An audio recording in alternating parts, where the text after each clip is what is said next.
Hits like Coca-Cola, Levi Strauss, Johnny Carson and Mickey Mouse. The first star was James Dean. Elvis Presley, yeah, he's still the king. Some things are only imitatable. You can't beat an original.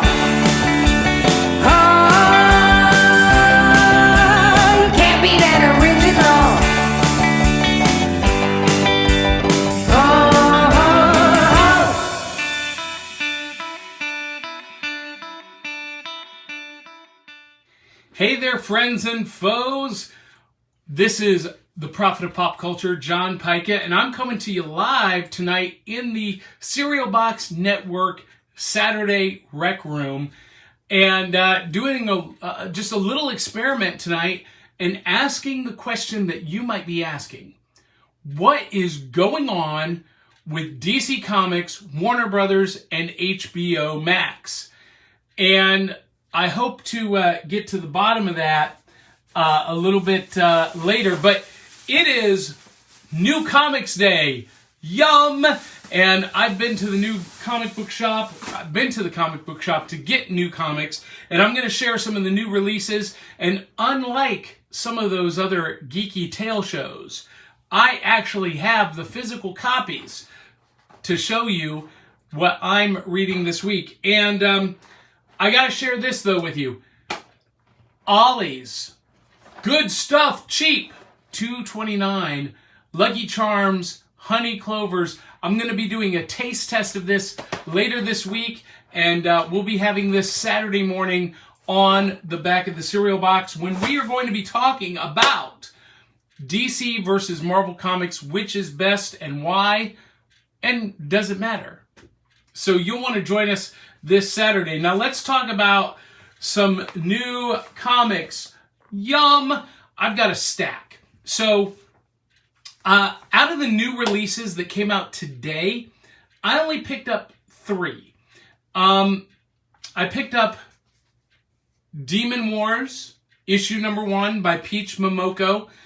And if you're not familiar with Peach Momoko's work, she basically recasts the MCU, the Marvel Comics universe, as in feudal Japan, and the heroes are fighting Oni and samurai, and it's this gorgeous watercolor artwork. It's just fantastic. And issue number 1 is the Iron Samurai. Super excited about that.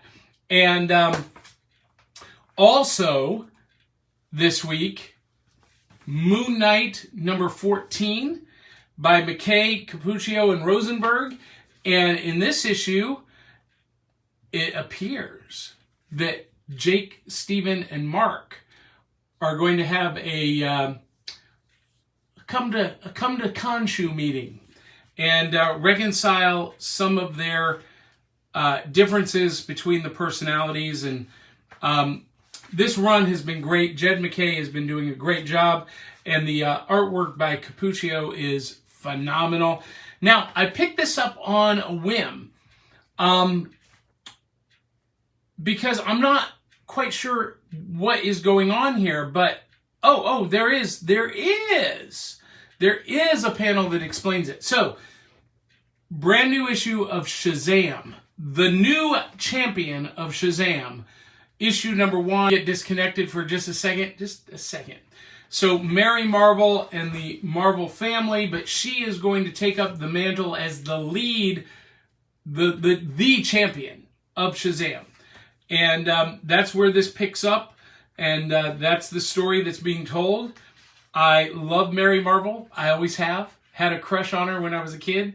And Shazam. Can't wait to read that from DC Comics. I also picked up 3 issues, the latest issue and then the 2 previous issues.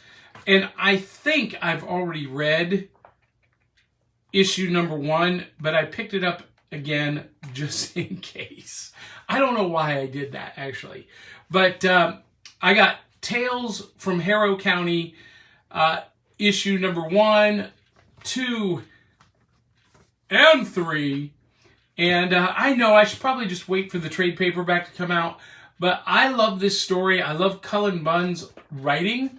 And the artwork on this is by Emily Schnall. And just like Peach Momoko's work, it's this very painterly style, very simple lines, but beautiful color work. Kind of a watercolor-ish kind of thing. So excited about that. And then, you guys, I picked up a boatload of graphic novels. Trade paperbacks. The Me You Love in the Dark. This was phenomenal by Scotty Young, and the art is Jorge Corona. Beautiful artwork, and the story was compelling as a weekly or a monthly in the floppies. But I have a feeling this thing is going to read so much better all in one volume. So excited about that. Speaking of reading all in one volume, I picked this up either Monday or yesterday. Maybe I got it Saturday, but got Power Rangers versus Teenage Mutant Ninja Turtles, the first volume. There's a second series coming out. This by Ryan Parrott, Simone DeMeo, and Walter Biamonte. And you guys, I just bought this to do some research. I was not a fan of the Power Rangers or the Ninja Turtles. They came out a little past my time for Saturday morning. So I never got into them. And every time I've tried to watch the Power Rangers, I just thought it was insipid and silly and just not my thing. But in comic book form, they read like a real deal action-adventure super team, and I loved this. Now, I've never been a huge Turtles fan either, but I loved Last Ronin, and I've been very familiar with their stuff and watched several of the movies throughout the years and enjoyed it. Never been a huge fan. But this book may have made me a Turtles fan too, but definitely made me a Power Rangers fan. And so, tonight at the comic shop, I picked up Power Rangers Unlimited. I don't know anything about this. It looks like it's a standalone story. I don't know. But I've gotten turned on to Power Rangers comics, so I'm going to check that out. And then this one has been on my list for months. And I finally picked up the trade paperback because, quite honestly, the floppies have been impossible to find. And they're already into volume 2, but I picked up Basilisk, again by Cullen Bunn, with art by Jonas Scharf and Alex Gumerez. And this artwork is gorgeous. Oh my gosh. I don't know anything about this series, but I love Cullen Bunn's writing. And and I want to get Jeff Lemire's Snow Angels and Parasomnia. Is that Jeff Lemire or Cullen Bunn? Either one. They're both two of my favorite writers. And then finally, I had to pick this up. I've just heard so much buzz about it, and it's going to be a Netflix series, I think. So I picked up Berserker Volume 1 by Keanu Reeves, Matt Kind, Ron Garney, who is one of my all-time favorite artists, and Bill Crabtree. So, yeah, I got it. We'll see. We'll take a look and see. Anyway, big old stack of new comics already. Oh, and I also got the Once and Future Volume 4, which I already read. So, Power Rangers, Ninja Turtles, and Once and Future I read in one sitting because it really does read like a movie, and Once and Future reads like a Netflix series. Netflix, why haven't you created a series? But that's not why I'm here. I just wanted to share new comics, yum, and just rub it in the face of my former show, that Geeky Tales show, that I actually have physical copies of what I'm talking about. And I always do. There's a stack over there still of stuff that I'm working through from last week. But, I know the question is on your lips.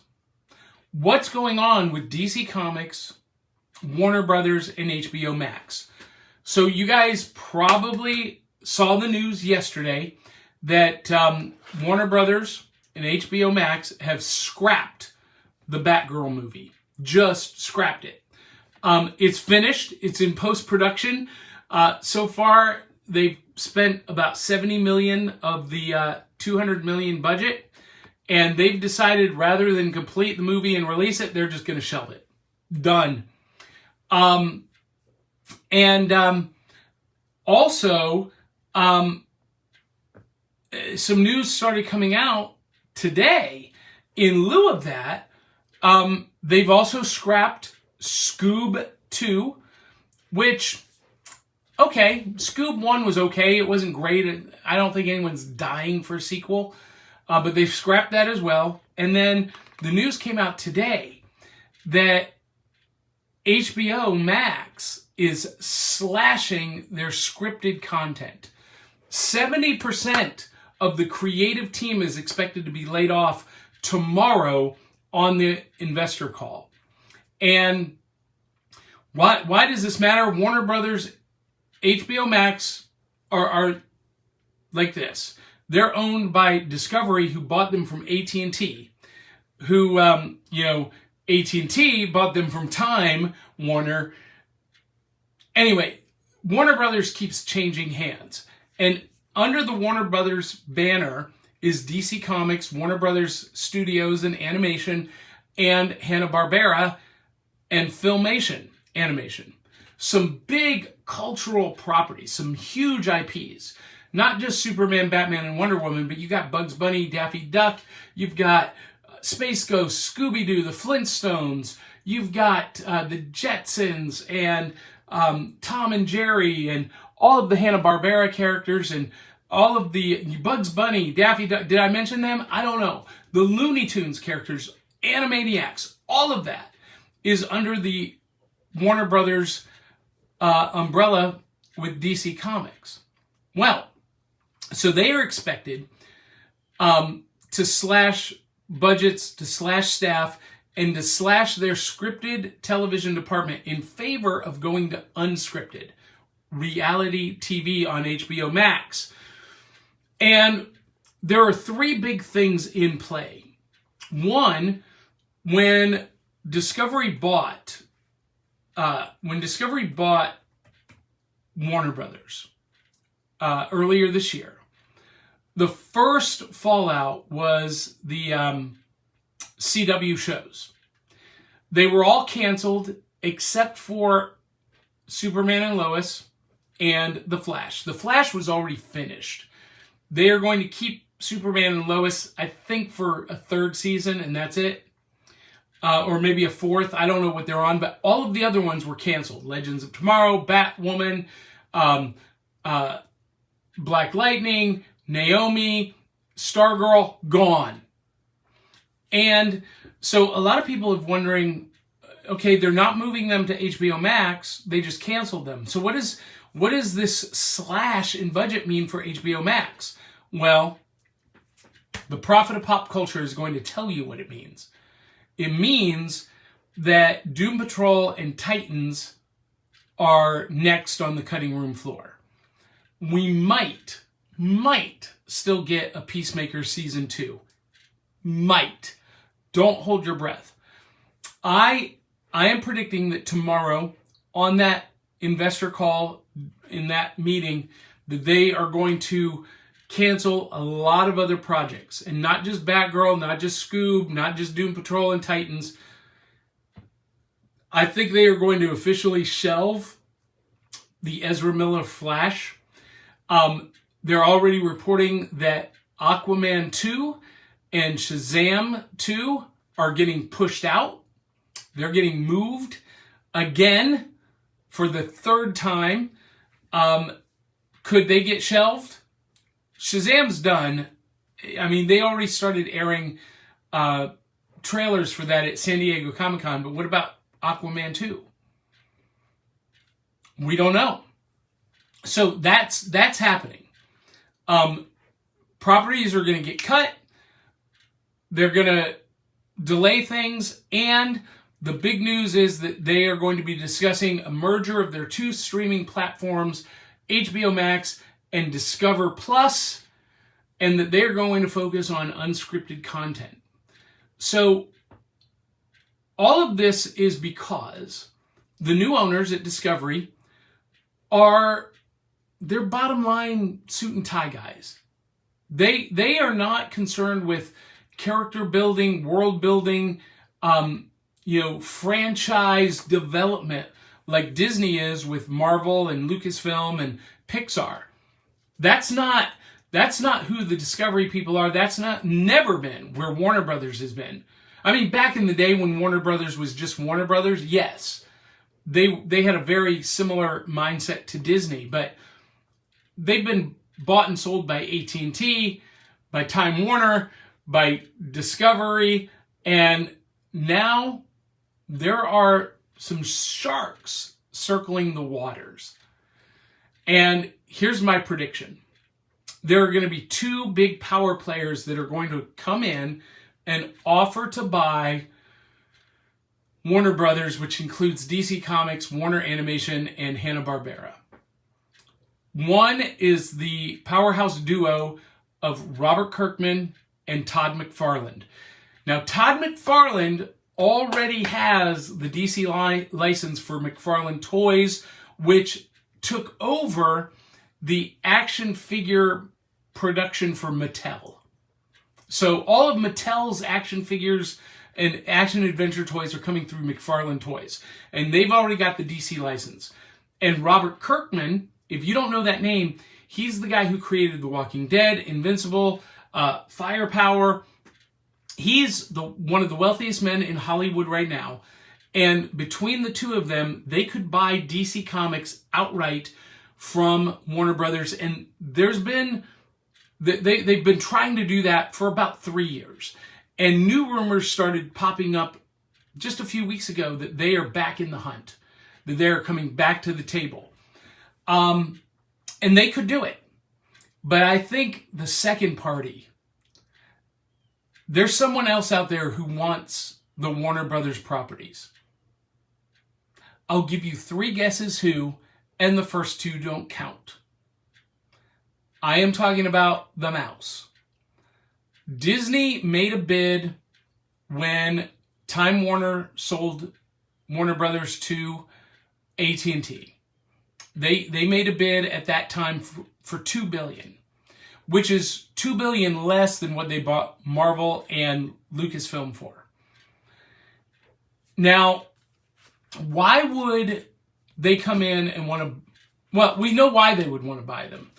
Because they get control of DC Comics, Warner Brother Animation, the Warner Brothers Studios, and Hanna-Barbera and Filmation animation properties, which for content purposes is great for Disney Plus and for Hulu. 2, they get to control those IPs, and that puts them in charge of creating the films. It takes them out of the hands of the suits in the ivory towers, and they can actually hire people who are fans first.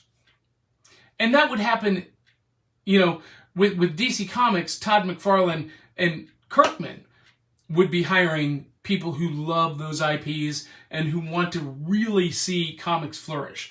Now, here's the thing about Disney. Disney is not really concerned about the comics publishing industry.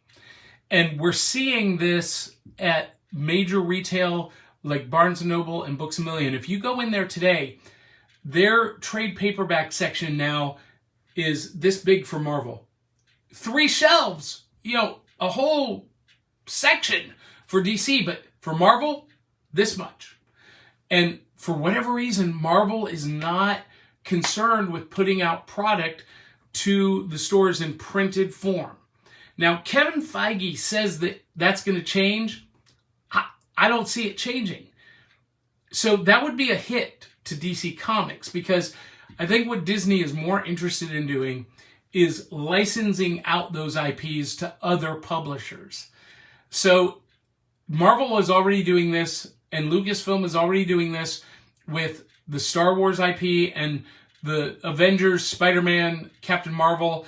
IDW is publishing all ages books of those IPs. And you may not have even realized that it was IDW doing it.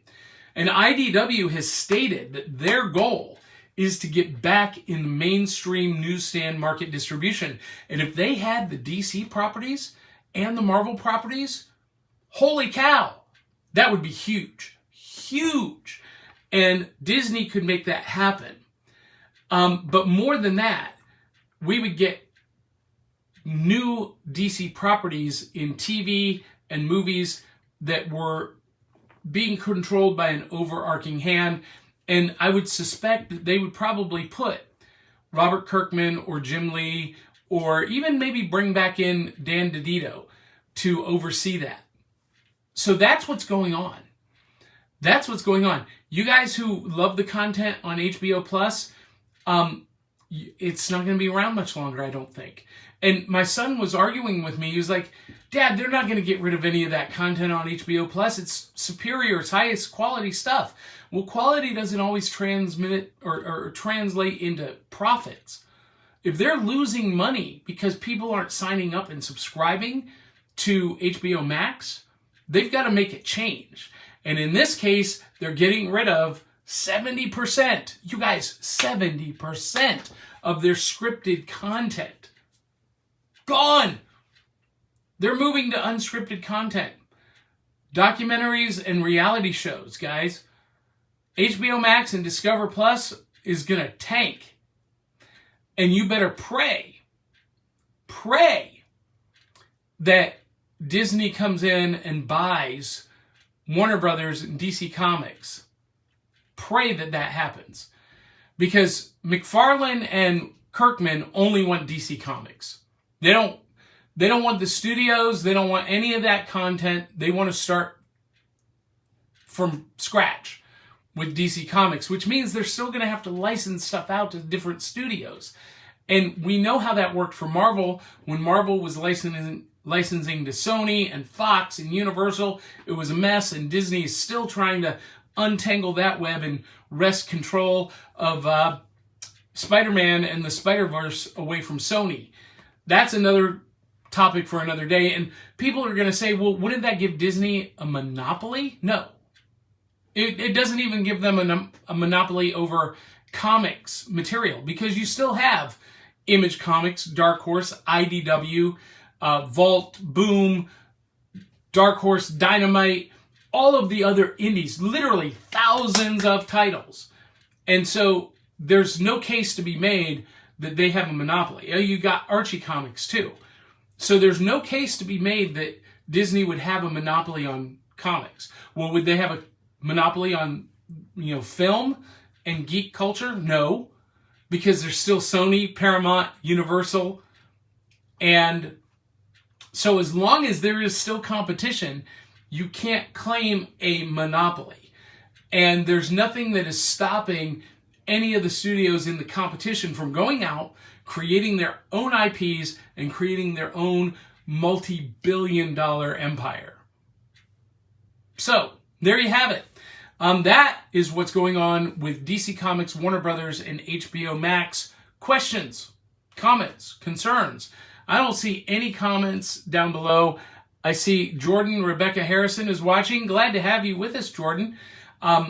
If anybody else is watching and you'd like to make a comment, go ahead. I'd love to have this conversation with you for the next few minutes before I head off and read some of these new comics and see what's going on with the new champion of Shazam. Anyone? Bueller? Hey guys, I forgot to mention, and I'll mention this tomorrow. If you haven't heard, next Friday, on the Walmart website, they are releasing, and it's exclusively online, it will not be available in stores, the new Cine Fuego Toast Crunch. It's exactly what it sounds like. It's Cinnamon Toast Crunch with hot spices. It's going to be spicy, and I'm trying to see if I can find it here. I can't get to it. Oh, because I'm in the wrong browser. know. So if I've been saving bookmarks in a different Google browser, yeah. So next Friday, August 12th, the Cinefuego Toast Crunch. Will you get it? Will you pick it up? It's cinnamon,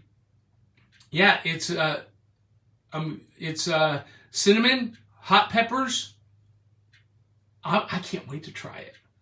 I cannot wait to try Cinefuego Toast Crunch. But this week, we're going to be trying the Lucky Charms Honey Clovers. I've never had it before. I love honey flavored cereal. And as long as it doesn't taste like cardboard, we're good. So tune in this Saturday morning to see the taste test of Lucky Charms Honey Clovers and to join the discussion about Marvel versus DC. And we'll look forward to seeing you then. Until the next time, love you, mean it. We'll catch you on the back of the cereal box.